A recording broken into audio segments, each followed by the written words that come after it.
મહાદેવ બધાને. ઘણા સમયથી આપણે કીર્તન ભજન અને અમારા ગોપી મંડળના ભજન, એમનું સત્સંગના કીર્તન, એમના વિડીયો બધા હું મૂકી રહી છું. હું જે ગાઈ રહી છું એ વિડીયો અપલોડ કરી રહ્યો છું. તો ઘણા સમયથી આપણે એવો કોઈ વિડીયો અપલોડ નથી કર્યો મેં કે જેમાં કોઈ નાનો એવો ભગવાનનો પ્રસંગ હોય. તો આજે આપણે એક એવો નાનો પ્રસંગ હું તમારી પાસે લઈને આવી છું કે માતા અન્નપૂર્ણાનો જે ફોટો છે, આપણા દરેકના ઘરમાં અન્નપૂર્ણાનો ફોટો હોય છે કે ભગવાન એમની પાસે ભિક્ષા લઈ રહ્યા છે. શિવજી, માતા અન્નપૂર્ણા ભિક્ષા આપી રહ્યા છે અને ભગવાન શિવજી એમની પાસેથી ભિક્ષા લઈ રહ્યા છે. તો શું એ સાચી વાત છે? એવું બન્યું હશે? ત્યારે જો કોઈ જાણતા હો તો જરૂરથી મને કોમેન્ટ કરજો, અને ન જાણતા હોય તો આજે હું તમારા સુધી એ વાત પહોંચાડી રહી છું. અને મારાથી જો કંઈ ભૂલચૂક થાય તો મને સૌ ક્ષમા કરશો, કેમ કે આ બધી ભગવાનની વાતો છે. ક્યારેક કોઈ વાત આમ તેમ થઈ જતી હોય તો માફ કરશો મને. તો આપણે વાત કરીએ કે શું એ ખરેખર જે ફોટો છે કોઈ ચિત્રકારની કલ્પના છે કે પછી એ કોઈ એ જ રીતે કાલ્પનિક બનાવીને મૂકી દીધું છે કે માતા અન્નપૂર્ણા છે અને શિવજી ભિક્ષા લઈ રહ્યા છે. પણ હકીકતમાં એવું નથી. મહાદેવ અને પાર્વતી વચ્ચે ખરેખર એ પ્રસંગ બનેલો છે. ભગવાન શિવ સાચે જ માં પાર્વતી પાસે, માં અન્નપૂર્ણા પાસે ભિક્ષા લેવા ગયા છે, ભિક્ષા પાત્ર લઈને. તો એ એકદમ નાનો અને સંક્ષિપ્ત પ્રસંગ છે જે હું તમને કહેવા જઈ રહી છું. મહાદેવ અને પાર્વતી શાંતિથી બેઠા છે, વાતચીત કરી રહ્યા છે. સાવ સરળ વાત ચાલી રહી છે, એકાબીજા વાર્તાલાપ કરી રહ્યા છે. એમાં મોહ માયાની વાત ચાલી રહી છે. તો ભગવાન કહે છે કે અન્ન, ધન અને સંપત્તિ એ એક જાતની મોહ માયા છે દેવી, એમ. એટલે માતાજી સામે દલીલ કરે છે કે ધનને તમે સંપત્તિને મોહ માયા કહો તો એ બધું બરોબર છે, પણ અન્ન છે એ માયા નથી.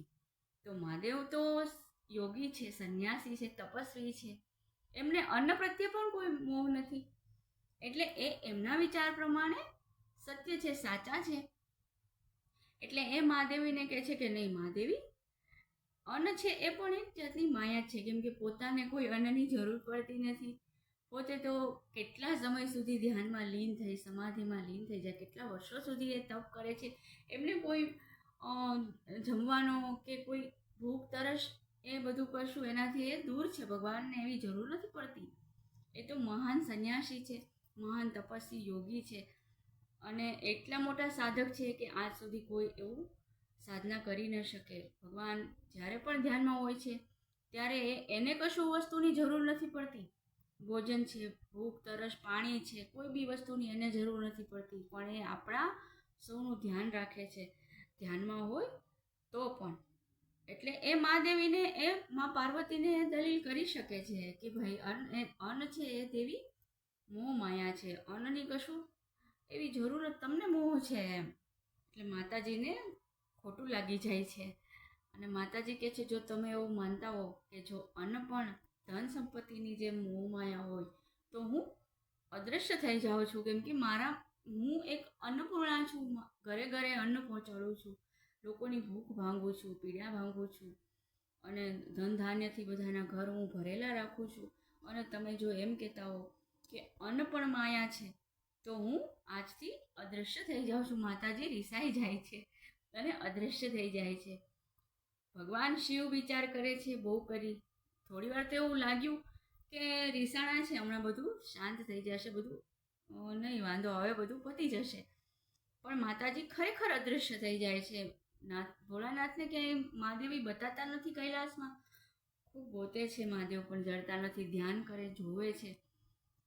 તો ખરેખર માતાજી રિસાઈ ગયા છે, પાર્વતીજી રિસાઈ ગયા છે. માં અન્નપૂર્ણા સ્વરૂપે છે પોતે, અને આટલું બધું ભગવાને અપમાન કર્યું છે તો એને ખૂબ લાગી આવ્યું છે, ખૂબ દુઃખ થયું છે. પણ માતાજી રિસાઈ ગયા, અદૃશ્ય થઈ ગયા છે, તો સૃષ્ટિ અને સંસારમાં એની અલગ જ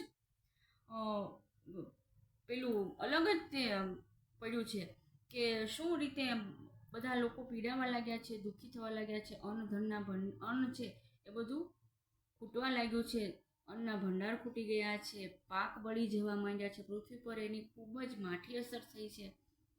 માતાજીનો જાણે કે શાપ લાગી ગયો. હકીકતમાં માતાજી શાપ નથી આપી રહ્યા, પણ દુઃખી છે.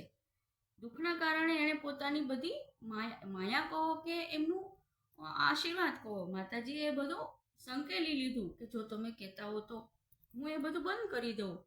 એ જે બંધ કર્યું છે માતાજીએ આપણી ઉપર, જે આશીર્વાદ બંધ કર્યા, એના લીધે આખી સૃષ્ટિ પર અન્નને બધા પાક, ઘરમાં બધા અનાજ સડવા લાગ્યા છે અને પાક ઊભા સુકાઈ ગયા છે, બધું ખૂટવા લાગ્યું છે, બધું સડી ગયું છે, બધું બગડવા લાગ્યું છે, બધા ભૂખમરાથી પીડાવા લાગ્યા છે. તો હવે માતાજી તો રિસાયા છે, પણ જ્યારે એમનો ક્રોધ શાંત થાય છે ત્યારે જુએ છે તો પૃથ્વી પર બધા દુઃખી થઈ ગયા છે. એટલે માતાજી વિચારે છે કે હું તો માં છું, અન્નપૂર્ણા છું. કદાચ મહાદેવે કહી દીધું તો શું થઈ ગયું, ચલો કાંઈ વાંધો નહીં. અને માતાજી કૈલાસ નથી જતા, કાશીમાં જઈને એમના ઘરેથી એ માતાજી કાશી જઈ પોતાના ઘરેથી બધાને અન્નનું વિતરણ કરવા લાગ્યા છે. અને જેને જેટલું જોઈએ એટલું અન્ન આપવા માતાજી ખૂબ અન્ન આપે છે, ખૂબ આપે છે અને બધાની ભૂખને ભાંગે છે. હવે ભગવાન વિચારે છે કે આટલો સમય થયો, હજુ ઉમૈયા આવતા નથી, ક્યાં હશે? ફરી ધ્યાન લગાવે છે, જોવે છે તો કાશીમાં દેખાય છે કે માં પાર્વતી અન્નપૂર્ણા સ્વરૂપે બધાને ભિક્ષા પ્રદાન કરી રહ્યા છે. મહાદેવ રાજી થઈ જાય છે, કંઈ વાંધો નહીં. અન્નપૂર્ણા સ્વરૂપે તો અન્નપૂર્ણા સ્વરૂપે મહાદેવી એમના સરળ સ્વભાવમાં પાછા આવી ગયા છે. ચાલો હવે હું એમની પાસે જાઉં છું. ભગવાન કૈલાસથી કાશી આવે છે. કોઈ જાતનો બીજો વેશ લેતા નથી, કોઈ નહીં, પોતે શિવ સ્વરૂપે આવે છે. મહાદેવ ભિક્ષા પાત્ર લઈને આવે છે, બધાની જેમ ઊભા રહે છે. અને જ્યારે એમનો વારો આવે છે ત્યારે મહાદેવી સામે ભિક્ષાંદેહી કહીને માતાજી પાસે ભિક્ષા માગે છે. ભિક્ષા પાત્રમાં ભિક્ષા આપો એમ કહે છે માતાને કે અન્નપૂર્ણા, તમે મને ભિક્ષા આપો. ખરેખર અન્નની જરૂર છે, અન્ન બ્રહ્મ છે, તમે જગત માતા છો. એટલે અન્ન એ માયા નથી. આજે હું પણ એ સ્વીકાર કરું છું. મહાદેવને ભિક્ષા આપે છે માતાજી હસીને, અને મહાદેવ ભિક્ષા સ્વીકારે છે અને સાથે સાથે એ વાત પણ સ્વીકારે છે કે હે મહાદેવી, તમે જે કહો છો એ સાચું છે. ધન સંપત્તિ એ જરૂરથી માયા છે, પણ અન્ન એ માયા નથી. જેમ ધનમાં આપણે લક્ષ્મીજીનો વાસ માનીએ છીએ કે માં લક્ષ્મીનું સ્વરૂપ છે, એ જ રીતે અન્નમાં અન્નપૂર્ણા કણે કણમાં સમાયેલી છે અને આપણી સાથે સદાય વસેલી છે, સદાય રહેલી છે. એટલે ભગવાન સ્વીકારે છે કે હા, તમે અન્નપૂર્ણા સ્વરૂપે તમારી જે વાત કરો છો એ સાચી છે મહાદેવી, હવે ચાલો કૈલાસ. અને ભગવાન મનાવે છે, માતાજી માની ગયા છે. રાજી ખુશીથી એવો ફરી કૈલાસ આવે છે. અને આ પ્રસંગ આટલો નાનો સંક્ષિપ્ત પ્રસંગ બન્યો છે, પણ એની સૃષ્ટિ પર ખૂબ જ માઠી અસર થઈ હતી એ વખતે. અને ભગવાન સ્વીકારે છે. માતાજીએ ફરી આપણા સમક્ષ સારી દ્રષ્ટિ અને સારા આશીર્વાદ આપ્યા માટે આપણે હંમેશા જ્યારે પણ જેવી રીતે આપણે ધન સાચવીએ છીએ એ રીતે અન્નમાં પણ માં અન્નપૂર્ણાનો વાસ છે. તો આપણે એમનો પણ એ જ રીતે ઉપયોગ કરવો જોઈએ. સારું સાત્વિક ભોજન લેવું જોઈએ તેટલું વાપરવું જોઈએ, સારી જગ્યાએ વાપરવું જોઈએ. અને બીજું એનો વેડફાટ બિલકુલ ન કરવો જોઈએ, એવું આપણને મહાદેવ અને માં પાર્વતી આ એક નાના પ્રસંગમાં સમજાવી રહ્યા છે. જગતના માતા પિતા છે, આપણા માતા પિતા છે, એ આપણને આ એક નાના પ્રસંગથી આવું સમજાવી ગયા છે કે અન્ન એ માયા નથી, પણ માં અન્નપૂર્ણાનો એ અવતાર છે, માં ભંડાર છે. માં બધાના ઘરે વસે છે અન્નપૂર્ણા સ્વરૂપે, કણે કણમાં વસેલી છે માં. જેમ ધનમાં લક્ષ્મીજી, એમ અન્નમાં માં પાર્વતી અન્નપૂર્ણા સ્વરૂપે છે. તો બસ આજે આટલો નાનો પ્રસંગ કે માં અન્નપૂર્ણામાં જે ફોટો છે અને મહાદેવજી જે ભિક્ષા સ્વીકારે છે, તો આ રીતનો પ્રસંગ બનેલો હતો. તો સૌને મારા હર હર મહાદેવ, રાધે રાધે, જય શ્રી કૃષ્ણ.